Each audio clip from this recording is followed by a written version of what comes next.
Como saben ustedes, todos los viernes dedicamos este espacio a profundizar en algún tema en actualidad o a conocer algún personaje de Mérida. Hoy, aprovechando que precisamente esta misma semana se ha rendido homenaje a un emeritense que ha luchado mucho por esta ciudad, Emilio Olivas, queremos dedicar este programa a su figura. Es un programa sin guión, es un programa que no hemos guionizado previamente, pero que hemos querido aglutinar tres facetas muy distintas de personas que lo conocen precisamente en distintas áreas en las que destacó de su vida. Hoy vamos a hablar de él, de Emilio Olivas, y vamos a hablar con tres amigos suyos, con tres personas que lo conocieron.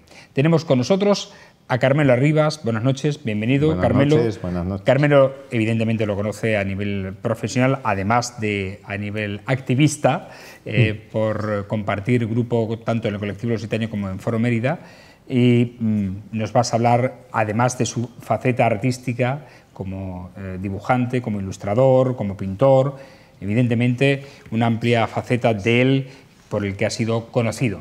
Tenemos a nuestro picotero Antonio Vélez. ¿Cómo estás? Buenas noches, bienvenido. En su faceta institucional, porque él además lo conoce y le guarda gran cariño a Emilio Olivas.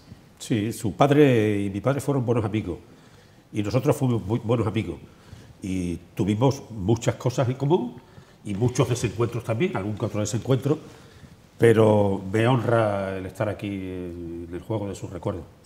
Y a uno de, efectivamente, sus mejores amigos, quien lo conoció de manera personal, Francisco Gijón. Buenas noches. Buenas noches. Compartió muchísimos momentos con él. Sí, de siempre, desde pequeño. Nos hemos criado prácticamente juntos en la misma calle. Y entonces, pues todavía, además, con la fortuna de haber convivido de adultos en los dos matrimonios durante, bueno, hasta sus últimos días. Bueno, hay que decir que también fue picotero en esta casa, aunque compartió pocos programas, pero compartió algunos en esta casa, en Televisión Extremeña, en defensa, como siempre, del patrimonio de la ciudad. Hay que decir que Emilio Olivas era una persona que podía pasar desapercibida, pero en cuanto rascabas un poquito, sacabas muchísimo de él. ¿No, Paco? Sí, sí. Él, bueno, como he dicho siempre, él no iba dando lecciones de nada, pero todos aprendimos mucho de él. Fue un ser extraordinario, se implicaba mucho, arrastraba a mucha gente, porque nos implicaba a todos, tenía la habilidad de ganarnos, con razones naturalmente, porque te tocaba las fibras más sensibles cuando hablaba de Mérida, de las cosas que quedaban por hacer, de los atropellos que se cometían en esta ciudad, y entonces te movía. Y no tenía más remedio que ir con él siempre.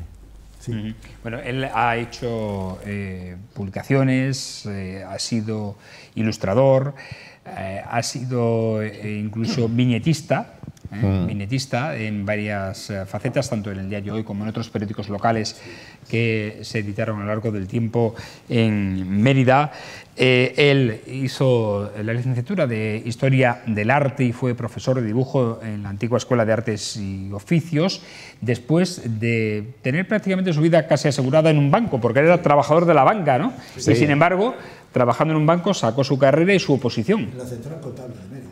Estaba, y muy bien, tenía un buen puesto, pero a él le gustaba lo que el arte. Cuando pudo, se sacó su carrera. Y como hemos dicho, pues activista en defensa del patrimonio del yacimiento arqueológico de Mérida. Militó en Colectivo Lusitania, en Foro Mérida, en Adenex, fue miembro del Consejo Rector del Consorcio de la Ciudad Monumental. Y yo no sé si durante tu época de alcalde te daba la data, Antonio. Sí, hombre, Emilio siempre fue una persona buscando lo absoluto. Un perfeccionista nato. Un hombre además con un punto que yo le voy a adelantar a Paco, que con una recámara, un sentido del humor y una socarronería en el buen sentido, excepcional. Un hombre intelectualmente irreprochable, muy ordenado, muy procedimentalista, y claro, pues muchas veces ese sentido de la búsqueda del absoluto, el divino impaciente, pues le hacía a veces tener encontronazos, pero nunca perdió, nunca en las dificultades que podemos tener en algunos momentos, en las diferencias de criterio, nunca perdió ni la compostura, ni el respeto, ni el afecto. Siempre mantuvo una posición muy respetuosa, cosa que él, en cierto modo, como decía el otro día en La Picota, era un hombre muy transversal, muy implicado con la ciudad, muy implicado con esa idea regeneracionista. No era del PSOE, no era del PP, era un hombre transversal, progresista, avanzado, y esos hombres hacen mucha falta en las sociedades. Y evidentemente su faceta artística es muy destacada, ¿no, Carmelo? Sí, por supuesto. Solamente hizo una exposición de pintura y podía haber hecho muchísimas exposiciones de pintura. Porque una exposición que se llamaba Piedras Viejas. Exacto, no me acuerdo, sí, Piedras Viejas.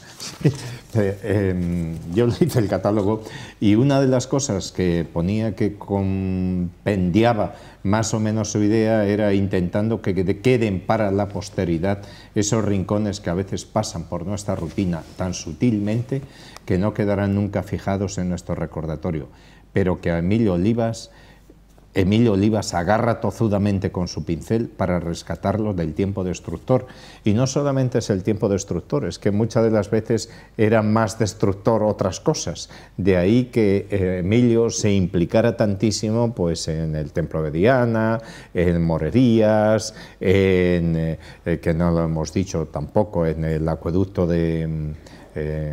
ya lo diré, el rabo de buey, en muchísimas cosas está implicado porque realmente una ciudad, la ventaja o la desventaja que ha tenido en Mérida es que ha pasado por unos periodos de tiempo en que la ciudad ha quedado muy constreñida y poco evolucionada. Esto ha tenido el inconveniente de que la ciudad no ha crecido y la ventaja de que por eso en otras épocas menos sensibles hubieran destruido muchísimos restos. Cuando la ciudad empieza a crecer, corremos este riesgo. Emilio Olivas fue como si dijéramos el guerrero de Antifaz, que iba rescatando muchísimas cosas que teníamos el peligro de que se destruyeran. Uno de los ejemplos más importantes quizás sea el de Morerías. Cualquiera que viera los planos iniciales y cómo ha quedado en la actualidad, no hay color. Bueno, pues la idea, Carmelo, siguiendo un poco tu comba, sí, es la idea que él pergeña, con la gente que formamos el foro, la idea del templo de Diana, sobre el planteamiento del Cristo pórtico, en el que se cree que hay una expectativa fantástica. Hay muchos que pensamos que es un error, dicho ordenada y respetuosamente.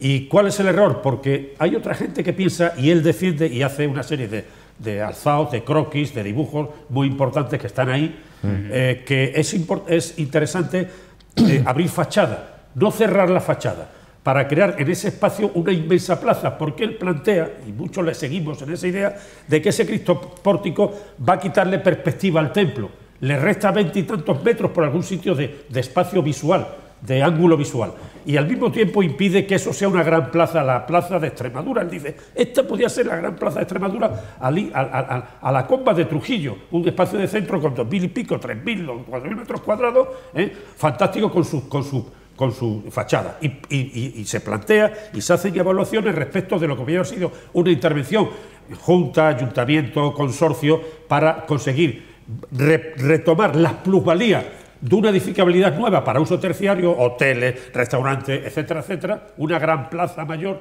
de Extremadura, en base a aplicar unos fondos para hacer un diseño nuevo. Ahí están los dibujos. Y eso es de una genialidad que hay que quitarse. Era precisamente una de sus especialidades, el plasmar en un dibujo aquellas ideas y pensamientos que se defendían. Y una de ellas, efectivamente, es esta del templo de Diana, en la que hoy, por cierto, alguna persona como Fernando Delgado me ha dicho, hubiera salido más barato tirar la manzana que construir lo que se construyó. Sin duda, sin duda, sin duda. Y haber dejado expedito toda la plaza con esa manzana, ¿no? 3.600.000 euros. Costó. La obrita esta. Una obra en la que, bueno, ahí hubo una defensa a ultranza de vosotros, sí, en aquella fecha, incluso que no sirvió para nada. Se llevó incluso hasta la misma inauguración, ¿no? Sí, lo llevamos, como sabes, con pancartas, estábamos 15 o 20 personas allí.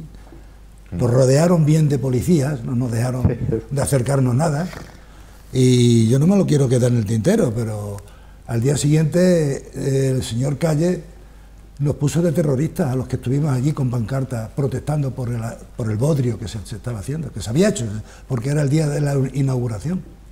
Y no quiero que quede sentado aquí. Bien. A nosotros precisamente, Dios mío. En este sentido hay, por cierto, varias viñetas. Varias viñetas, que se una publicaron. incluso mía. Exacto.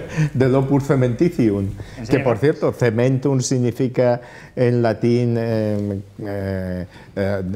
restos, en fin, todas estas cosas, lo que sobra de las obras. Sí. Ripios. Sí, ripio, cemento, vamos, si tú tiras un edificio, lo que queda, eso es el cementum, es los restos de eso. La idea que tenemos del cemento, Pero el pero Opus bueno. Cementitium es una forma romana que era el hormigón, como quien dice, que utilizaban y que además se ha puesto un Opus Cementitium ahí, a base de cemento.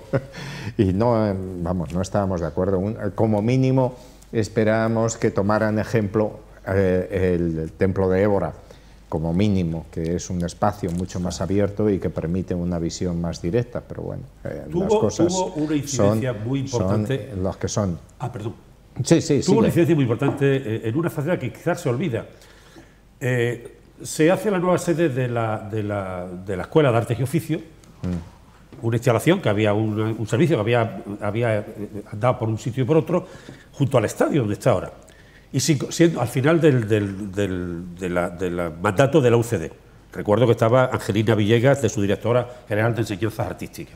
Intervino en el apoyo a aquel Miguel del Barco, que era director del Conservatorio de Madrid. En fin, se movió mucho la cuestión. Sobre todo porque administrativamente había que cambiar el uso de aquel solar, de aquel espacio que había sido antes centro de la Agencia Comarcal de Extensión Agraria. Se incorporó la actividad de Mosaico, pero una de las personas que luego activó al máximo la puesta en funcionamiento de la sección de Mosaico, que hoy es una joya, fue Emilio.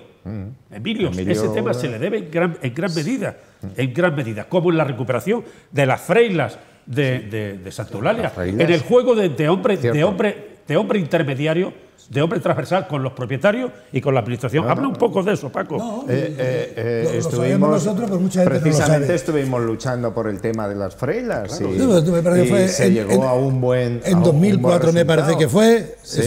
Él fue el que propició el encuentro entre la oficialidad y los propietarios de los solares que había ahí, o dueños de los Sí. locales esos, de la Freila, ¿no?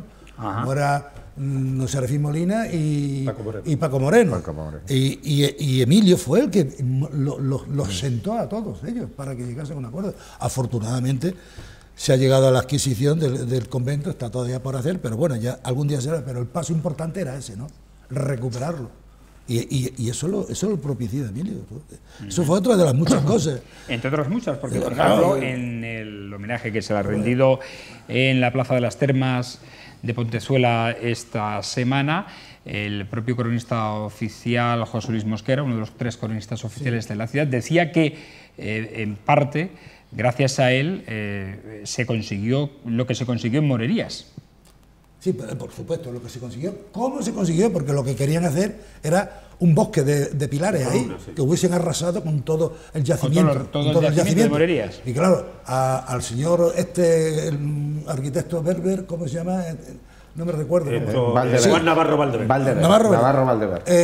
Hacerle rectificar, las veces que se le hizo rectificar el proyecto ese, que costó lo suyo, ¿sabes? Sí, sí, no, eso pero fue, se ¿no? consiguió hacer unos vados grandes donde, bueno, fuese el mínimo de Era pilares. yo alcalde El y mínimo doy, impacto, y doy ¿no? fe. Sí, claro. Hubo una presión muy fuerte, afortunada, en sentido positivo, y se construyeron unos forjados, unas columnas, unas jácenas, Unas jácenas, claro. Inmensas. Y Ferrovial era la para el gestora de la mínimo obra, de pilares, para el mínimo de para pilares. abrir luces a unos niveles majestuosos.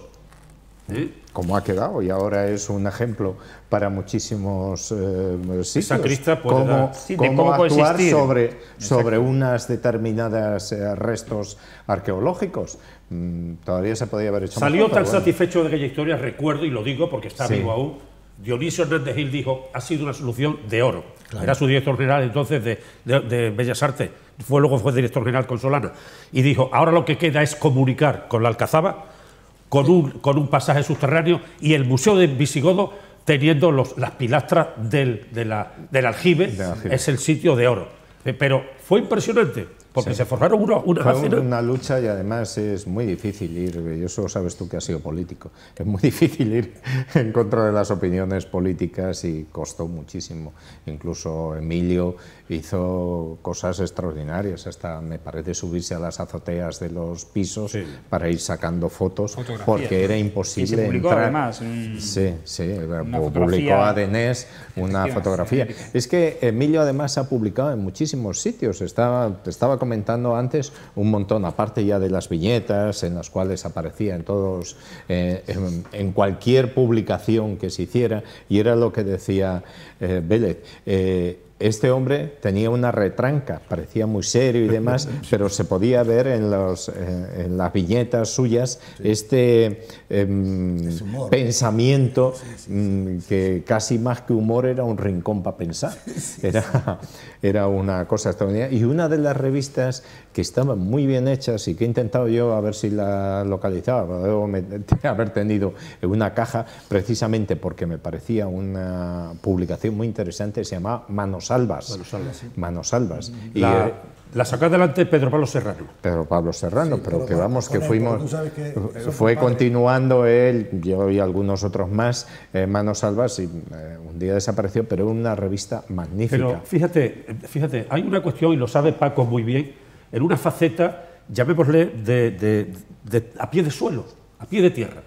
Con el tema de las primeras obras que hacemos de urbanización de Tirso de Molina, López de Vega y todo esto, él es el presidente de la asociación, o había sido, pero estaba detrás, y estaba Paco y tal. Secretario. Y se hizo, nunca de presidente. Se hicieron las obras por administración, con la colaboración de una persona excepcional, que era Saturnino Pacostales, y este que estaba Butano, criado, no era criado, Ángel Criado. Fue una obra, y él estuvo ahí. Él estuvo, en fin, y yo creo sinceramente que a Adenés, Fran, debías de invitarlo, que viniera a hablar, porque hay una parte de esa faceta corporativa, administrativa, que él representó muchos años. En el consorcio, además en el Consejo Rector del Consorcio de la Ciudad Monumental. Y luego quiero dejar también constancia de una persona, que es su mujer, Mari Rivero, que ha sido, en fin, un respaldo... Complemento ideal. Bueno, hay que decir que mucho de estas reivindicaciones que se exponían en ese momento, en un momento importante de los años 80, 90 y 2000 de la ciudad de Mérida, él era capaz de llevarla al dibujo. Tanto es así que incluso en una publicación, Antonio, se ha usado muchísimo un dibujo de la antigua colonia de Mérida Augusta. Cierto. Y fue el primero, ¿eh? Y fue el primero que hizo un diseño semejante. Luego han salido otros, incluso se lo han copiado. He visto un libro ahora que han sacado sobre Mérida, en el cual en la portada está este dibujo con otra figura, pero es un dibujo que casi pertenece a la comunidad, porque nadie luego se molesta de decir que es de Emilio. Que es de Emilio, pero por ejemplo, Fermín Ramos y Eusebio Gutiérrez Pajuelo, en la publicación de Mérida en el 88, 89, lo sacan y le ponen además que sí, como colaborador. Que parece que pertenece al patrimonio común. Efectivamente, lo ha dicho muy bien Carmela, se ha hecho del común y es de Emilio. Sí, es de Emilio, pero poca gente se acuerda de decir que es de Emilio. Sí. Claro, lo tiene firmado, naturalmente. Y se ha utilizado muchísimo. Y se sigue utilizando. Yo creo que a pesar de que ya han sacado otros más elaborados y demás. En muchas casas de Mérida está ese plano. Se editó en un momento determinado, no recuerdo si lo editó el ayuntamiento o alguien, o el patrón de la ciudad, yo no sé, pero está, como dice Paco, en todas las casas de Mérida. Todas las casas de Mérida. Eso magnífico, ¿no? Lo estuvo vendiendo durante una época yo tengo Carlos Casconchito. Carlos Arroyo, lo que pasa es que no me cabe en ninguna parte, pero lo tengo guardado. Yo lo tengo todavía. Yo creo que los grabados de Laborde es el más significativo de la ciudad. Claro. Y sobre todo que una vez hecho, cualquiera se puede atrever. Pero es que lo difícil es hacer el primero. Hoy día todo el mundo va a América, pero Colón solo hubo uno, que fue el primero que fue. Los demás ya... Pero fíjate, Carmelo, tú que eres un experto en el tema, Emilio parece que nunca tuvo excesivo interés en el tema de la pintura, y era un buen pintor, un realista. Magnífico, yo no sé si se verán algunos cuadros de él, de la exposición que hizo, y que son unos cuadros magníficos, y tenía además épocas, con un naturalismo que te quedas así mirando y dices, ¿esto es foto o eso es realidad? Y es que son... Ves enseguida que es realidad, porque la foto saca lo que hay. Pero es que Emilio le ponía un plus, que es el plus de la pintura, y si te fijas mucho, dice, ah, mira, pues esto quiere resaltar este aspecto o le da este mensaje. En esa precisamente hay una lámina que habéis traído del antiguo convento de Santo Domingo, ¿no? Que está ahí. La fachada, completamente, y que ve más allá. La fachada es cochambrosa, que está toda deteriorada, pero la pintura que ha hecho él es maravillosa. Era muy riguroso, porque hay una cosa que yo me acuerdo, digo, Emilio, mira que eres pesado, yo lo he dicho 40 veces, está perfectamente, oye, parece mentira que tú, con la amistad que has tenido con los geólogos, con Sofía Veneta, dice, vamos a ver, las térmicas en Alange es un problema. Sí. Es un problema porque hay una emisión de lluvia, algo de sulfúrico, una parte, y claro, y eso se reacciona con el carbonato cálcico de las columnas, ¿te acuerdas? Y forma sulfato cálcico, SO4Ca. Y eso es lavable, porque las fachadas no se encabergan de yeso, ¿eh? O sea, y efectivamente, dice, eso va a ser un problema erosivo, madre mía, eso es terrible, no sé qué, con la lucha con las térmicas. Sí, las térmicas. De Alange, y la refinería. Esa fue una de sus luchas también, precisamente. Sí, la refinería. Sí, en la lucha esa. Bueno, tengo la impresión, vosotros que lo conocéis más, que Emilio Oliva será uno de esos personajes que serán reconocidos dentro de 40 años.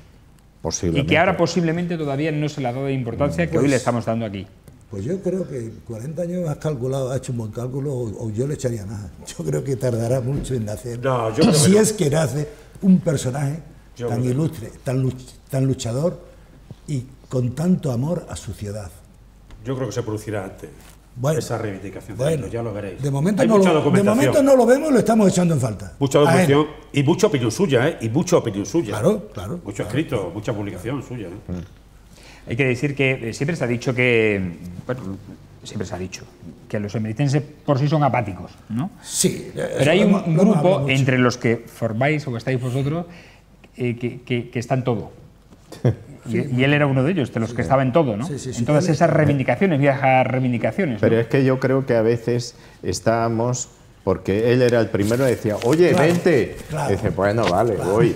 Pero no porque a nosotros tuviéramos ese arranque, sino porque compartíamos esa opinión. Pero el primero que daba la cara, el jefe de filas, como quien dice, era él. Luego le seguíamos unos cuantos. Pero vamos, que nosotros... Era un factor levadura. Mérito no teníamos más que el de seguirle. Y era el que tiraba del carro. Sí. Y siempre llamaba. Bueno, teníamos que haber empezado así, pero como hemos dicho, es un programa no guionizado y por tanto vamos prácticamente desgranando sobre la marcha su perfil. Os iba a pedir al principio, lo que pasa es que nos hemos enredado nos hemos adentrado directamente en su vida, un perfil que describieseis a Emilio Olivas en un perfil particular. Carmelo, ¿cómo definirías tú a Emilio Olivas? Es que definirlo... Emilio Olivas es muy definible y es indefinible. Emilio Olivas era un hombre que vivía por su ciudad, que tenía una vida interior que la volcaba exteriormente, que quería lo mejor para la ciudad y que veía que había cosas, que era lo que estaba comentando en un primer momento. Hemos vivido una época, precisamente la de Vélez, en la cual la ciudad pegó un estirón y eso tenía muchísimo peligro, porque había muchos intereses en eso. Entonces, que surgiera un personaje como Emilio Oliva, que frenara un poco todo esto, fue importantísimo, porque si no, no hubiéramos tenido ni la mentalidad que se tiene ahora, de protección y demás, y se hubiera destruido muchísimas cosas.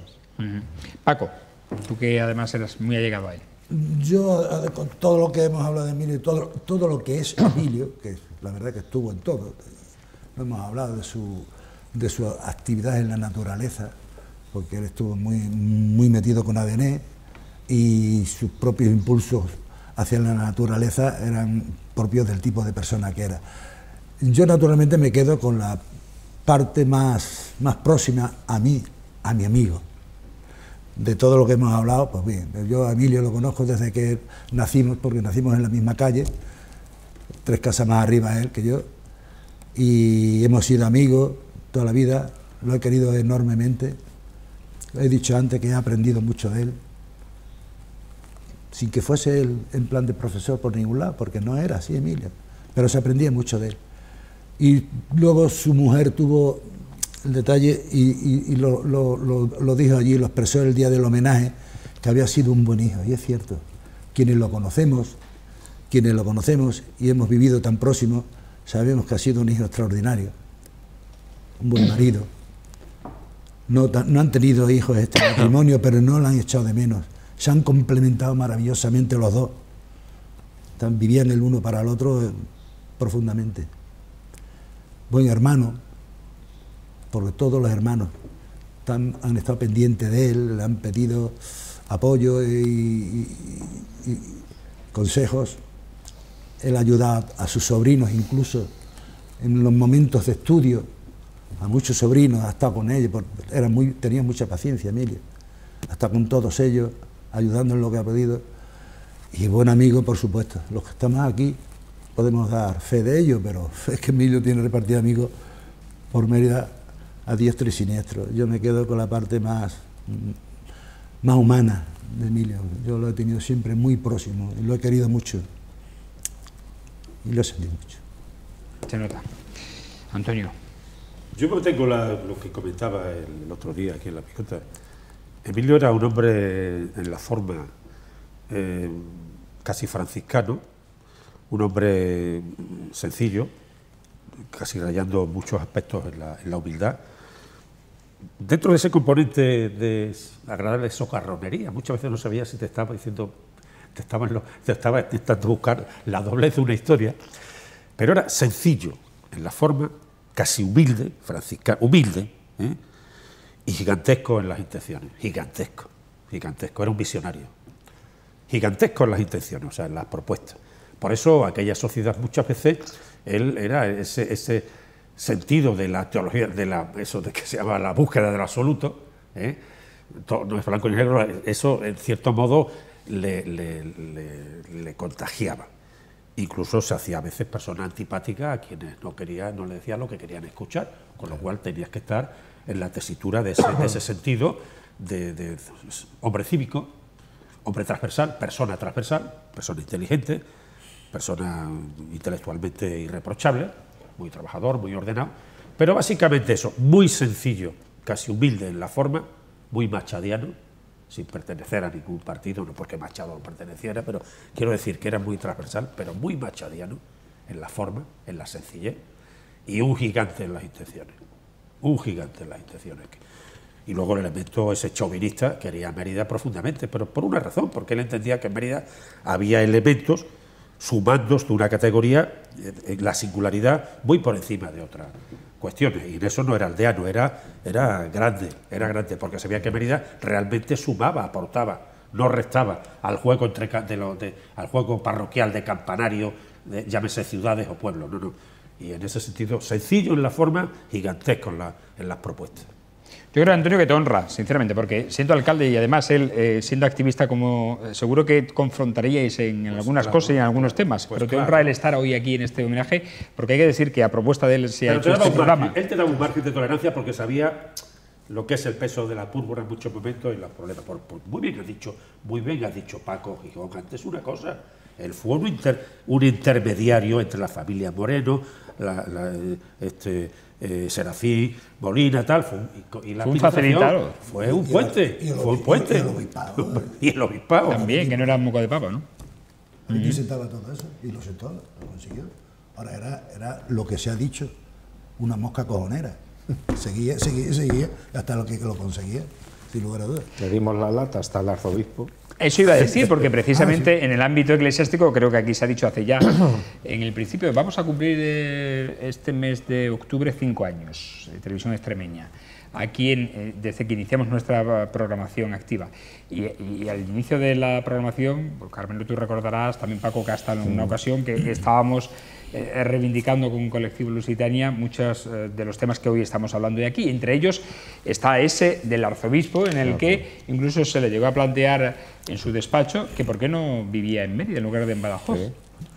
Bueno, sí, estamos hablando de eso, pero no, más que nada, Fran, fue que había un concierto donde en Mérida tendría la importancia que debería tener para compartir el arzobispado, ¿no?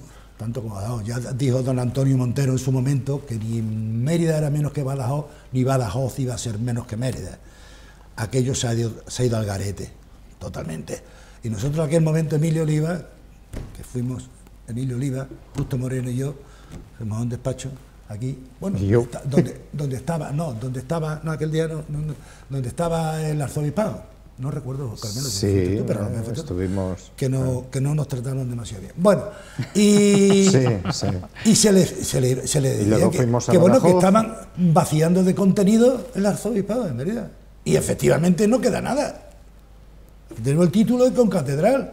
De las últimas cosas fue el archivo que se ha ido. Bueno, no, pero aparte de todo eso, que se trabaja aquí de principio, todo lo que es eso, y eso es así. No se puede decir de otra manera. Es así. Y ahí está, claro, no se puede decir otra cosa. Nos quedaron limpios. Se lo llevaron, lo poco que concedieron, se lo llevaron. Pero fuisteis allí.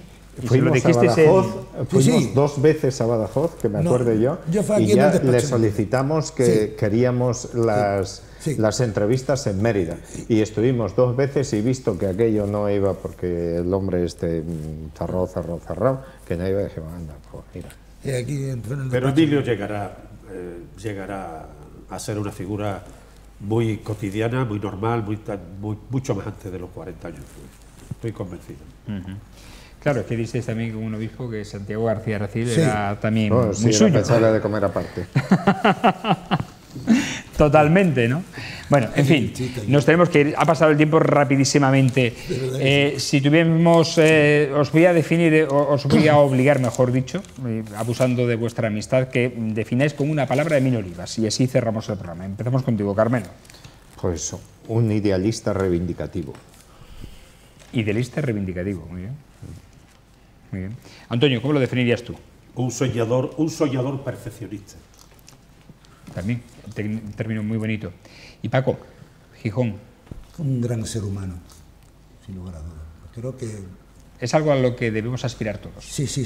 Creo que él era un ejemplo y su vida fue todo un ejemplo, en todas las facetas.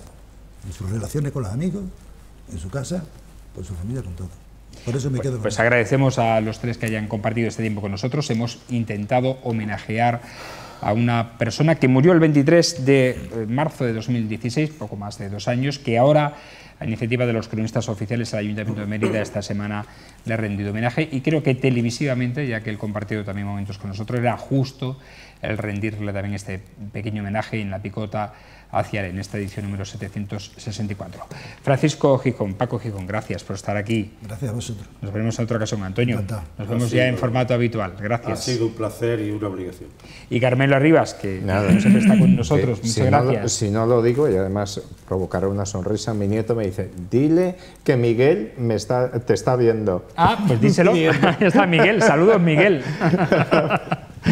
Bueno, y a ustedes agradecerles como siempre su atención, instándoles a que nos sigan en las redes sociales, donde vamos como siempre a informarles de todo lo que acontece en la proximidad de la noticia, en Facebook, en Twitter, en YouTube y en Instagram.